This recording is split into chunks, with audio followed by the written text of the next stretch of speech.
John Doss, who we just had on the show.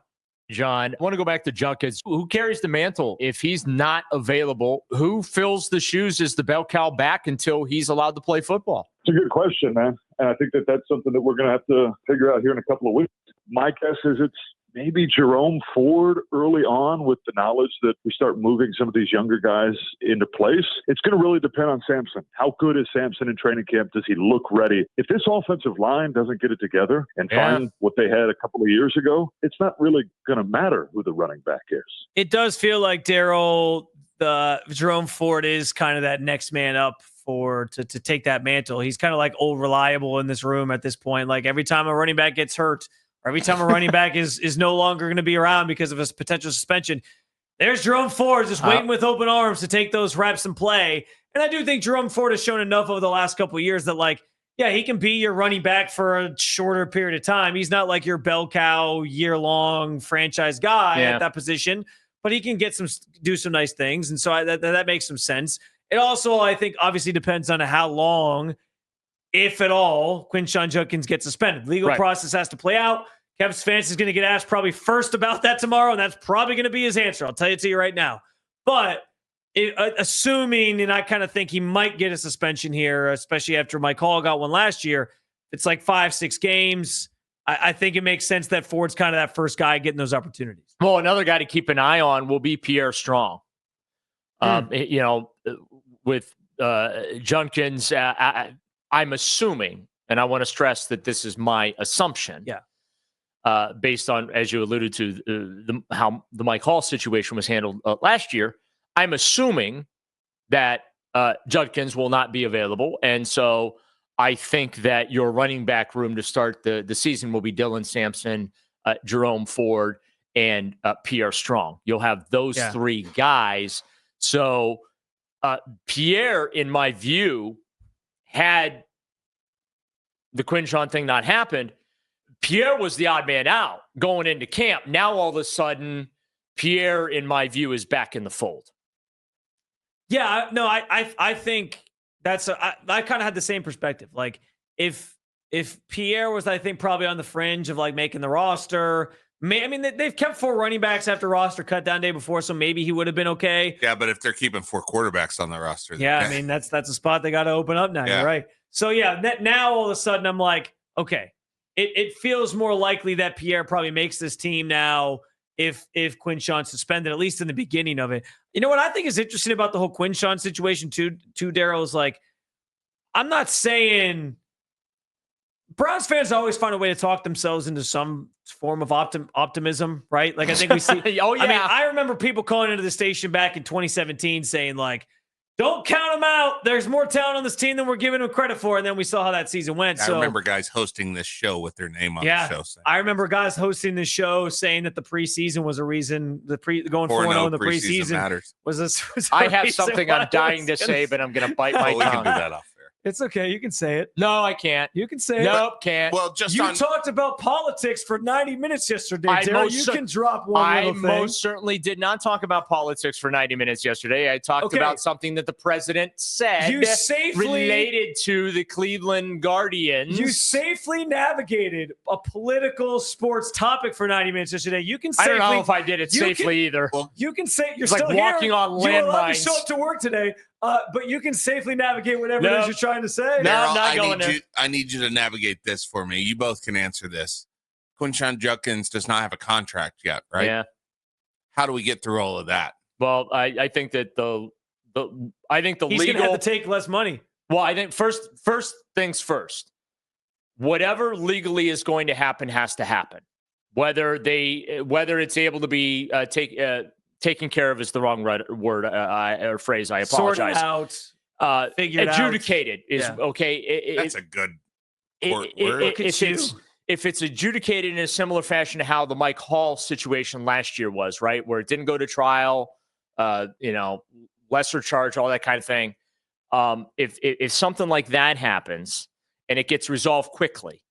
Because the Mike Hall situation got resolved in rather quick fashion. Yeah, it was also in Lorain County, not in Florida. I understand and I respect that.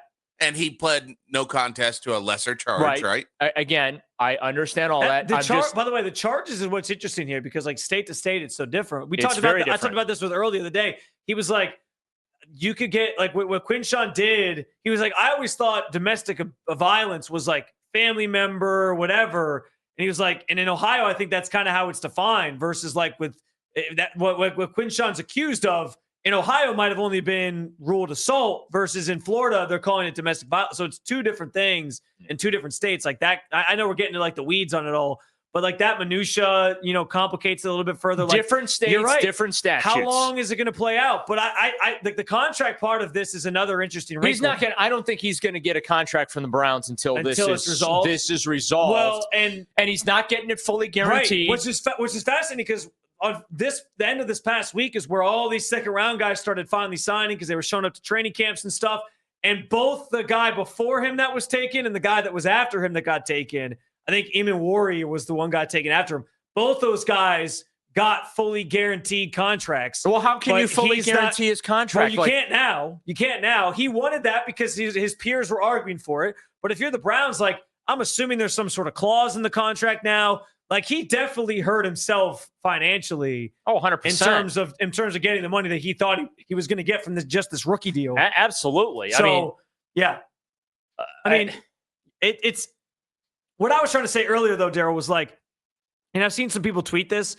There's always Browns fans almost always find ways to like talk themselves into a season being something more than maybe what people are giving it credit for. And then they hate me because I set them straight. And I respect it. And listen, I've even talked the last couple of weeks about like, listen, if this, as we talked about with John, this offensive line can stay healthy, if they can run the football again, I think this team could have a decent season. They can find a way to stay competitive, like, but that's the 7-8 games with that. But now I've seen some people tweet it even as early as this morning, like with the Quinn Sean stuff. If he's not there, like that was part of the reason you were excited about the potential of this team maybe giving you something was because you had this new running back that you were excited about. I know Nick Chubb's gone, but it was kind of this new era. And now that new era is getting started on a very, very wrong foot. Yeah, because the fans are saying we get rid of Nick Chubb for this. Right. And so I think that's kind of sucked some of the air out of the excitement around this team leading up to training camp for these next couple of days. Not to say we're not excited, but I do sense some of that from the fan base. Well, training camp is way too long. Do I go on this soapbox now? Okay, JC Treader. Training camp. You're going to vie for the NFLPA executive? Training camp is way too long. Okay, the last Browns open practice, I believe, is going to be on August 4th. Okay? And the Browns aren't going to play a football game until September 7th. Over a month. Yeah. It's ridiculous. Training camp is entirely too long. Training camp should not start until the first week of August, in my view. Have the rookies in the last week of July, and I get they play the Hall of Fame game the last week of July. Where so how are you going to game plan with the guys that you know you're keeping on the team? That's what you take that time period for, though, right? It's still it's just too long. You get 2 weeks before the final preseason game. And the week one opener, it's too long. From just a media standpoint, it's ridiculous. I agree with you on the sense of like, listen, Wednesday they're going to practice for an hour. Thursday it'll be an hour and 15 minutes. Friday it'll be an hour and a half. Like it's like, and you're not going to see anything. I'm sorry that we don't do 2-a-days anymore, Daryl. No. I listen. No, I am not advocating for 2-a-days to return. Ludicrous. You were there when Flacco was talking about that? Yeah. Joe Flacco's like me. He's the old man in the room. I'm the old man in the room now. No, listen. I host on Sundays. I'm the old man in the room. I come in, fill in with you. I'm the old man in the room. That's just my thing now. As a member of the media that covers this team, I'm going to have like those first day of school jitters tomorrow. Like, I can't wait to get out for training camp. But you're right. Really? By the second week, the end of the second week, you're like, this is still happening. Dude, you get in this business for stuff like this, like the excitement of an NFL season. So I get excited. But then you're like, okay, I'm ready for the season by the end of the second. So until the president dropped the bombshell he did on us yesterday in the middle of my show, the question I was asking is over under how many days before I'm sick of training camp? Well, we can ask that next. I think we need to have a training camp intervention for you. You sound pretty down right now on this whole thing. And not just sick of training camp, but sick of the quarterback competition. Obviously, we just talked about the running back situation, how Quinn Sean Judkins and his potential absence plays into this entire thing. And I do think that sucked the air out of some of the excitement here for this team leading up to training camp. Right. We also asked John, though, about the rookies. And I asked him specifically, like, which one has the most pressure on him. And he said Carson Schlesinger, which I think is an interesting answer. And here's the thing. I don't know if there's like a right or wrong answer to this question per se, because there's reasons you can pick different guys. Like Carson makes some sense because it's like, hey, he's filling JOK's shoes.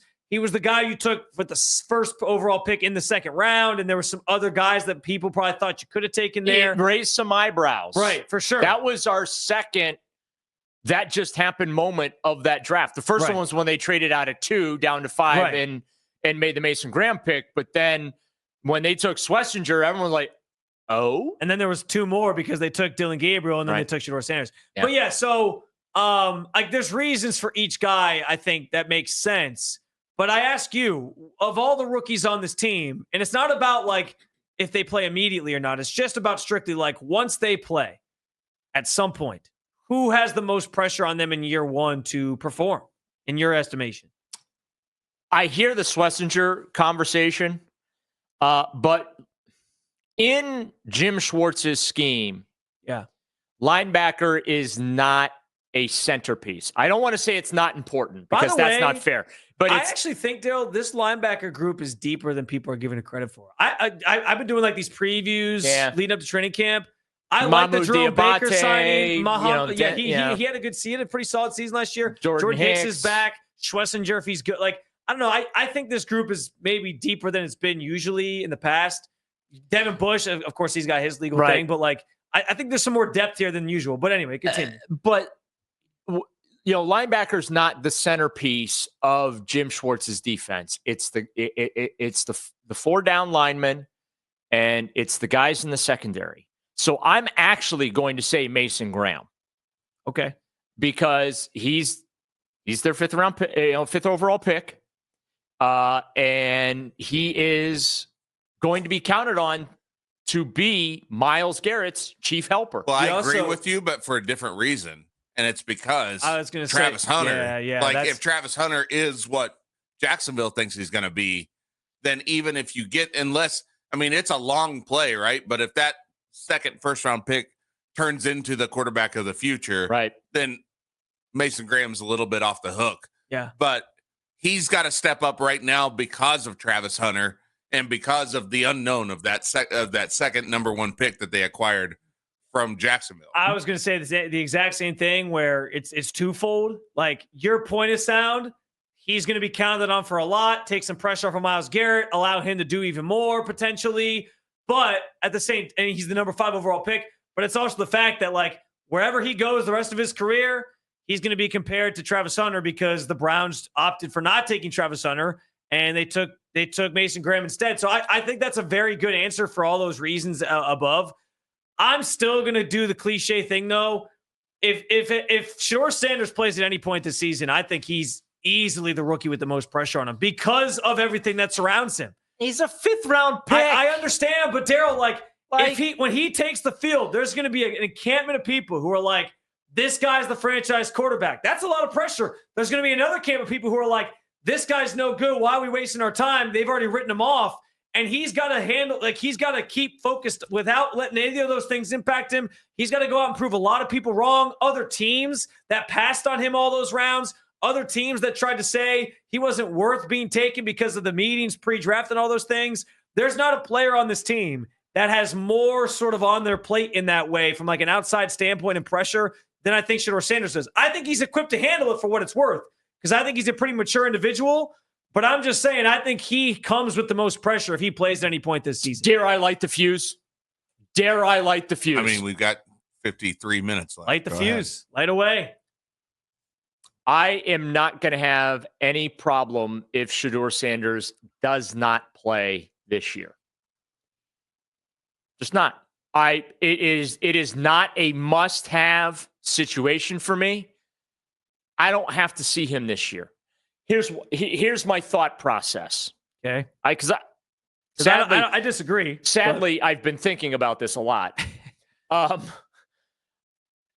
feel that Shador has the raw talent to be a player in this league. I believe that.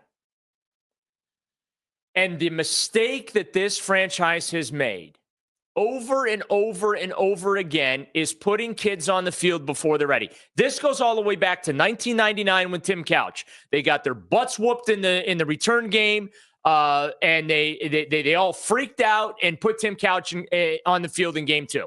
Okay, and it just snowballed and ruined that kid's career.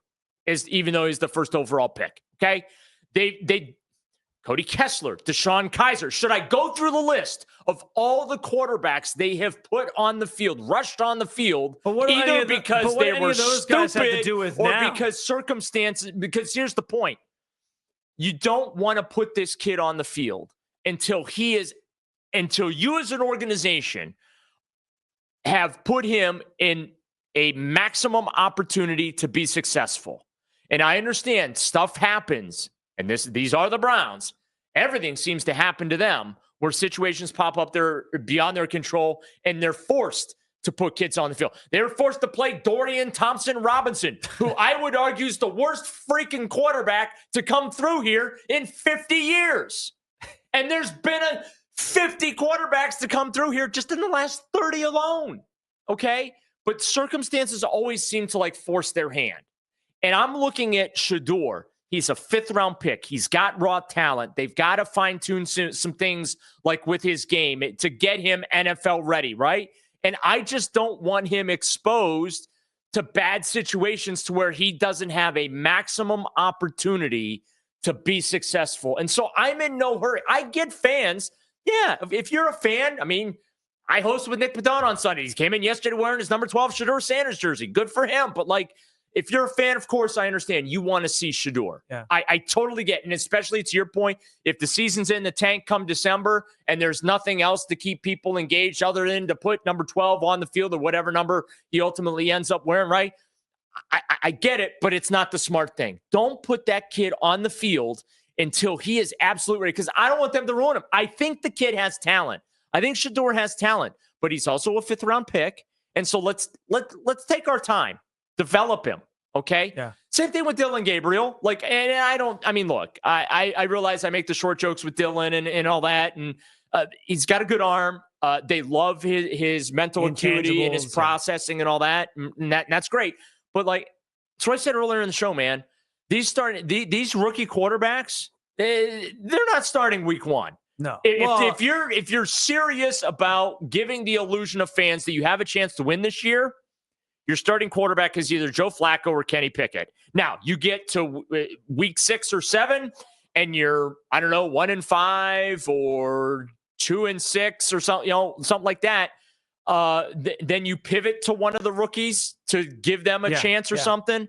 Well, I get it, but they always end up in a situation where they're putting rookies on the field, whether a 1st-round pick, a 3rd-round pick, a 5th-round pick, before those rookies should see an NFL field, and those players end up getting ruined. I can wrap my head around the idea that you don't want to put them out there too soon or until they're ready, and I get that. I don't know that all those other examples apply to now. If the coaching's different and all that, maybe this coaching staff's better at getting quarterbacks ready. We haven't really seen that from Kevin Stefanski yet. He hasn't had to develop any quarterbacks. Dorian Thompson-Robinson, hello, there's your example. Yeah, but we all kind of knew what Dorian was coming in. It doesn't matter. It doesn't matter if we knew. Regardless, my main point here is when you get to a point in the season where if this thing's in the toilet, like you said, I think that's the perfect time to play somebody like Shador, play somebody like Dylan, because then there is less pressure created by, hey, we're not, we just want you to go out there and play football. We're not thinking about hey, we have to win this game to make the playoffs. There's none of that. It's just go play football.